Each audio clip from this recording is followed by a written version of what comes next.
Hello மக்களே! இப்போ என்ன செய்ய போறேன்ட்டுன்னா, சூர ஊறுகாய் வந்து ஒரு ஃபாலோவர் பண்ணி கேட்டாங்க. நீங்க எங்களுக்கு பண்ணி தாங்க அப்படின்னு சொல்லி. அதனால மீனை வாங்கி எங்கள் அப்பாட்ட கட் பண்ண கேட்டேன். அவங்க கட் பண்ணிட்டு இருக்க கேப்பில் வந்து நான் அந்த இஞ்சி பூண்டெல்லாம் உரித்து கட் பண்ணி ரெடி பண்ணி வச்சுருந்தா, பொரிச்சு எடுக்கலாமேன்னு சொல்லி அவங்க மீனை வெட்டிச்சு, நான் வந்து இஞ்சி பூண்டு ரெடி பண்ணேன்.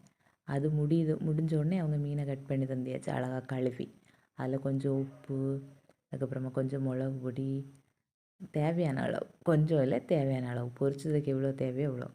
அதுக்கப்புறம் மஞ்சத்தூள், நல்ல மிளகு பொடி, கொஞ்சம் வினிகரை ஊற்றி நல்லா விரவி வச்சேன். நான் எனக்கு மட்டும் தான் ஸ்டார்டிங்லலாம் செய்வேன். பெரிய அளவு செஞ்சதில்லை. எப்படி வருமோன்னு சொல்லி ஒரு டவுட்டு, செய்யவா வேண்டாமான்னு சொல்லி நல்லா யோசித்துன்னு தான் இருந்தேன். அதுக்கு முன்னாடி ஃப்ரெண்ட்ஸ்கிட்ட எல்லாம் கேட்ட நேரம் அவங்க சொன்னாங்க, நீ பண்ணு கொடு, ஒன்றும் இல்லை, நீ பண்ணி பாரு, கொஞ்சம் வித்தியாசமாக இருக்குமே, இது உனக்கு புதுசாக இருக்கும், அதனால் நீ யோசிக்காமல் பண்ணு, செஞ்சு கொடு அப்படின்னு சொல்லி சொன்னாங்க. சரின்னு செய்வோன்னு தான் எடுத்தேன். அதுக்கப்புறமா சட்டியில் கொஞ்சம் நல்லெண்ணெய் ஊற்றி ஃபஸ்ட்டு கட் பண்ணி வச்சுருக்க பூண்டை வந்து நல்லா பொரித்து எடுத்தேன், பொன்னிறம் ஆகுது வரைக்கும். அதுக்கப்புறமா அதை பொரித்து எடுத்து தனியாக வச்சுட்டு வெட்டி வச்சுருக்க இஞ்சியை பொரித்தேன். இந்த ரெண்டையும் பொரித்து தனியாக எடுத்து வச்ச பிறகு தான் நம்ம மசால் தடவை வச்சுருக்கோமே, அது ஒரு அரை மணிக்கூர் ஊறணும். அதனால தான் நான் அந்த ஊறுத கேப்பில் இதை பொரிச்சலான்னு சொல்லி இதை ஃபஸ்ட்டு பொரித்தேன். அதுக்கப்புறமா அதையும் இதில் ரெண்டையும் பொரித்தது பிறகுமா மீனையும் போட்டு நல்லா பொரித்து எடுத்தேன். அது எப்படி பொரியணும்னா, நல்லா கரியவே கூடாது, ஆனால் நல்லா பச்சையாக சாஃப்டாகவும் இருக்கக்கூடாது, நல்லா ஹார்டாக இருக்கணும், கரிஞ்சிருக்கக்கூடாது. ஆனால் அந்த மாதிரி ஒரு ஸ்டேஜில் தான் அதை பொரித்து எடுக்கணும். அதே பெரிய கஷ்டம்தான். எப்போவும் பக்கத்துலேயே நிற்கணும், நல்லா பொரியட்டேன்னு சொல்லி விட்டுட்டு போனால் அது கரிஞ்சு கிடக்கும். அதனால் பார்த்து தான் பொரித்து எடுக்கணும். சரின்னு சொல்லி மீன் பொரிஞ்சிட்டு இருக்க கேப்பில் என்ன பண்ணேன், மசால் ரெடி பண்ணலான்னு சொல்லி மசாலா ரெடி பண்ண போனேன். அதுக்கு ஒரு சட்டியில் ஃபஸ்ட்டு கொஞ்சம் வெந்தயமும் கொஞ்சோண்டு கடுகும் போட்டு நல்லா வறுத்துட்டு அதை பொடிச்சு எடுத்தேன் தனியாக. ஊறுகாயினாலே வெந்தயம் கடுகும் மிக்ஸ் இருக்கணும்னு சொல்லி ஒருத்தவங்க சொன்னாங்க. 2-3 பேர்கிட்ட சஜஷன் கேட்டேன், தெரியும் இருந்தாலும் நல்லா பண்ணணுமே, அதனால் 2-3 பேர்கிட்ட கேட்டு அவங்க தந்த டிப்ஸ் எல்லாம் ஒன்றாக்கி தான் இந்த ஊறுகாய் ரெடி பண்ணேன். ஃபஸ்ட்டு வெந்தயமும் கடுவையும் போட்டு நல்லா வறுத்துட்டு அதை பொடிச்சு எடுத்தேன்.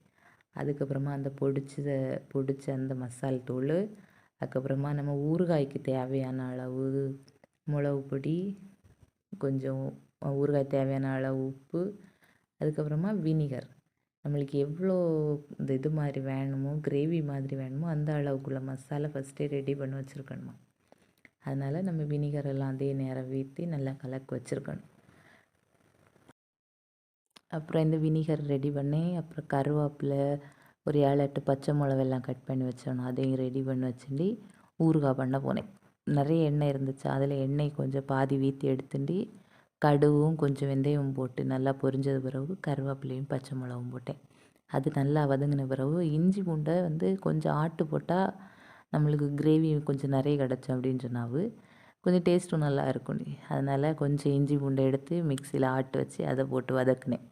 அது வதங்கினதுக்கு பிறகு நம்ம பொரித்து வச்சுருந்த இஞ்சி பூண்டும் போட்டேன். ஆனால் நல்லா அந்த அளவுக்கு எனக்கு கிரேவி வரையில, கொஞ்சம் ட்ரையாக தான் வந்துச்சு. இது நல்லா பொரிஞ்ச பிறகு நம்ம ரெடி பண்ணி வச்சுருந்த மசாலாவையும் தூக்கி போட்டு ஊற்றி நல்லா இதை கொதிச்ச விடணும். இந்த ஸ்டேஜில் வந்து நம்மளுக்கு உப்பு, காரம், புளிப்பு எல்லாம் கரெக்டாக இருக்கான்னு பார்த்து எல்லாத்தையும் ரெடி பண்ணிட்டு பொரித்து வச்சுருக்க மீனை போடணும். மீனையும் போட்டுட்டு ஒரு கட்டி கூட டேஸ்ட்டு பார்க்கணும். ஏன்னா எனக்கு வந்து வினிகர் கம்மியாக இருந்துச்சு, புளிப்பே தெரியலை. அப்புறம் 2-3 வாட்டி பின்னாடி வீட்டில் உள்ளவளெல்லாம் கூப்பிட்டு டெஸ்ட்டு பண்ணி அதுக்கப்புறம் தான் வினிகரெல்லாம் ஊற்றி ஓரளவுக்கு ரெடியாக வந்துச்சு. டேஸ்ட்டு நல்லா தான் இருந்துச்சு. இனி அவங்க சாப்பிட்டு பார்த்துட்டு சொன்னால் தான் தெரியும் எப்படி இருக்குன்னு. நம்ம வீடியோ மறக்காமல் லைக் பண்ணுங்கள், ஷேர் பண்ணுங்கள், கமெண்ட் பண்ணுங்கள். பாய்.